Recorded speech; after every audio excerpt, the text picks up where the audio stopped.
আসসালামু আলাইকুম।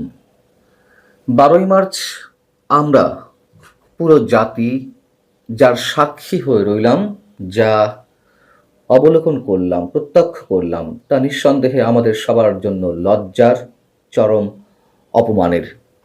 অনেকেই হোঁচট খেয়েছেন, অনেকেই বিস্মিত হয়েছেন, অনেকেই আশ্চর্য হয়েছেন, অনেকেই যন্ত্রণায় কাতর হয়েছেন।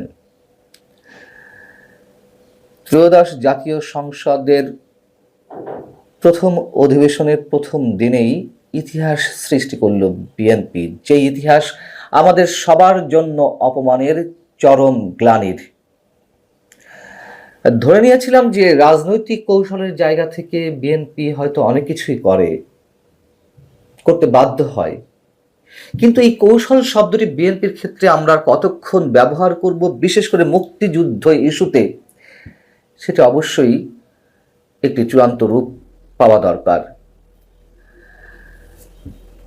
কোন বিষয়ে প্রিয় দর্শক কথা বলতে চাইছি নিশ্চয়ই আপনারা বুঝতে পারছেন। ত্রয়োদশ জাতীয় সংসদের প্রথম অধিবেশনের উদ্বোধনী দিনে বিরোধী দলীয় উপনেতা এবং জামায়াতের নায়েবে আমির সৈয়দ আবদুল্লাহ মোহাম্মদ তাহের শোক প্রস্তাব উত্থাপন করেন তাদের জায়গা থেকে, এবং সেখানে তিনি বলেন যে অতীতে মন্ত্রী ও গুরুত্বপূর্ণ দায়িত্ব পালনকারী কয়েকজন ব্যক্তির নাম তারা শোক প্রস্তাবে অন্তর্ভুক্ত করতে চান। তিনি বলেন যে দেশের রাজনীতি এবং জনজীবনে গুরুত্বপূর্ণ ভূমিকা রাখা এসব ব্যক্তিত্বের অবদান বিবেচনায় তাদের নাম শোক প্রস্তাবে যুক্ত করা উচিত। তাদের নাম যুক্ত করলেন বা করতে চাইলেন, প্রস্তাব দিলেন। একে একে নাম এলো যুদ্ধাপরাধী মাওলানা মতিউর রহমান নিজামী, যুদ্ধাপরাধী দেলোয়ার হোসেন সাইদি, যুদ্ধাপরাধী মাওলানা আব্দুস সোবহান, যুদ্ধাপরাধী আব্দুল কাদের মোল্লা, যুদ্ধাপরাধী আলী আহসান মোহাম্মদ মুজাহিদ, মাওলানা এ কে এম ইউসুফ, এবং এর সঙ্গে আরও যাদের নাম যুক্ত করেন তার মধ্যে ছিল শরীফ উসমান হাদি, প্রিন্সিপাল আব্দুল খালেক মণ্ডল সহ আরও বেশ কয়েকজনের নাম। এছাড়া জুলাই আন্দোলন এবং শাপলা চত্বরে যারা নিহত হয়েছেন তাদের নামও শোক প্রস্তাবে অন্তর্ভুক্তর দাবি জানানো হয়, আহ্বান জানানো হয়, এবং সাথে সাথে জবাবে আমাদের নতুন স্পিকার বীর বিক্রম হাফিজউদ্দিন সাহেব, তিনি বিরোধী দলের পক্ষ থেকে, জামায়াতের পক্ষ থেকে যে নামগুলো যুক্ত করার প্রস্তাব করা হয় শোক প্রস্তাবের জন্য, তিনি তা প্রস্তাবে অন্তর্ভুক্ত করে নেন। মানে স্পিকারের এই ধরনের জবাব বা সম্মতির সঙ্গে সঙ্গে আমার কাছে ওই মুহূর্তে মনে হচ্ছিল যেন আমাদের সব শহীদরা লজ্জায় অপমানে তাদের মাথা আরো একবার হেট করে ফেললেন, প্রচন্ড একটা কাঁপুনিতে তারা জড়িয়ে পড়লেন। আমাদের স্পিকার তো মুক্তিযোদ্ধা, শুধু মুক্তিযোদ্ধাই নন, তিনি বীর বিক্রম। তিনি যখন স্পিকারের আসনে রয়েছেন, কি সাবলীল ভাবে সাথে সাথে এইগুলো তিনি মঞ্জুর করে নিলেন। কেউ প্রশ্ন করতে পারেন যে এই বিএনপি তো সেই আলী আহসান মোহাম্মদ মুজাহিদ কিংবা মতিউর রহমান নিজামীর হাতে দেশের পতাকা তুলে দিয়েছিল তাদেরকে মন্ত্রী বানিয়ে। হ্যাঁ, সত্য কথা।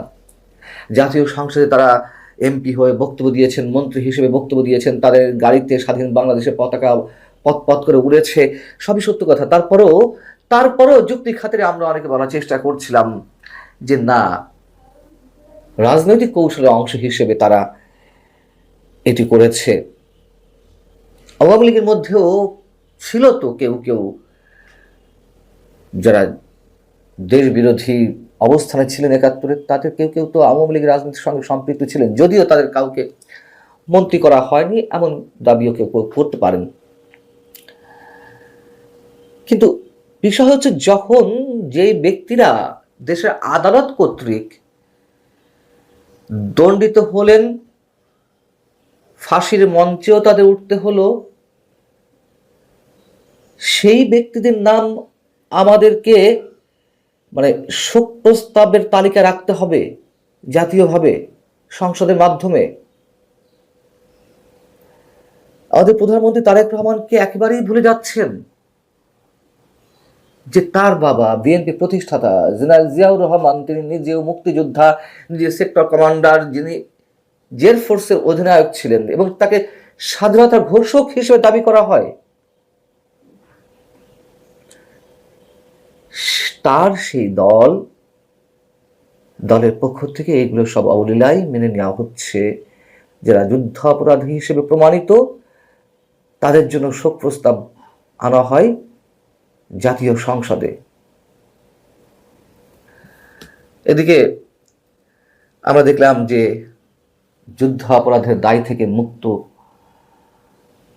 জামাতের আরেক নেতা এটিএম আজহারুল ইসলাম, তাকে সংসদের সামনে বসে থাকতে দেখলাম, সামনের সারিতে, যিনি মুক্তি পেয়েছেন যুদ্ধ অপরাধের দায় থেকে ডক্টর ইউনূস সরকারের সময়।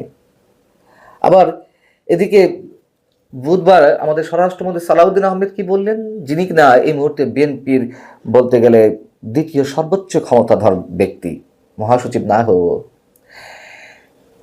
তিনি জুলাই আন্দোলনকারীদের দায় মুক্তি দেওয়া প্রসঙ্গে কি উচ্চারণ করলেন যে কেন তাদের দায় দেয়া হবে না, কেন তারা যদি কোনো ফৌজদারি অপরাধ করে থাকে তাদের বিরুদ্ধে মামলা দায়ের করা হবে। তিনি সেখানেও ৭১ প্রসঙ্গ টানলেন। তিনি বললেন যে যেসব মুক্তিযোদ্ধারা রাজাকার হত্যা করেছিলেন তাদের নামে কি এখন মামলা হবে?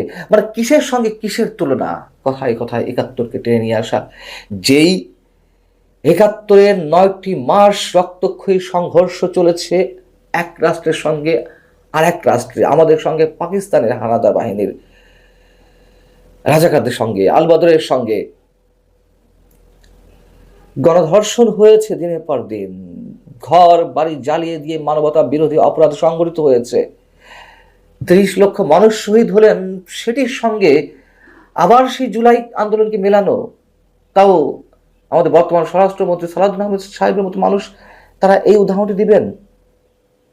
বলতে পারেন যে না, আমরা জুলাই আন্দোলনে যেসব ফৌজদারি অপরাধ হয়েছে তাদের সেগুলো কোনো বিচার করবো না, কারণ মামলা হবে না, দায় মুক্তি দেওয়া হয়েছে, ঠিক আছে, পুলিশ হত্যার বিচার হবে না, বলুন যা ইচ্ছা তাই। কেন ৭১কে কথা টানতে হবে? তারপরে ৭১কে যে মানুষগুলো কোনো অবস্থাতেই ওন করে না, স্পষ্ট হয়ে বলতে চাই, তারাই জুলাই আন্দোলনের সঙ্গে ৭১কে বারবার মেলান। এবং এই যে আমরা অভিযোগ করে আসছি এনসিপি বা সাবেক সমন্বয়ক বা জামাতে ইসলামী কিংবা আরো যারা রয়েছেন, তারা ২৪কে স্থান দিতে চায় ৭১-এর উপরে, ৭১-এর সব কিছু ম্লান করে দিতে চায়। আমরা মাঝে মাঝে বিএনপি নেতাদের বক্তব্য শুনতে পাই, আহা কি চমৎকার লাগে। তারা বলেন যে ৭১-এর সঙ্গে কোনো কিছু তুলনা হবে। এইগুলো কি হচ্ছে, কি হচ্ছে এইগুলা? ইতিহাস কাউকে ক্ষমা করবে না, এটুকু আমরা নিশ্চিত। ভালো থাকুন সবাই, আল্লাহ হাফিজ।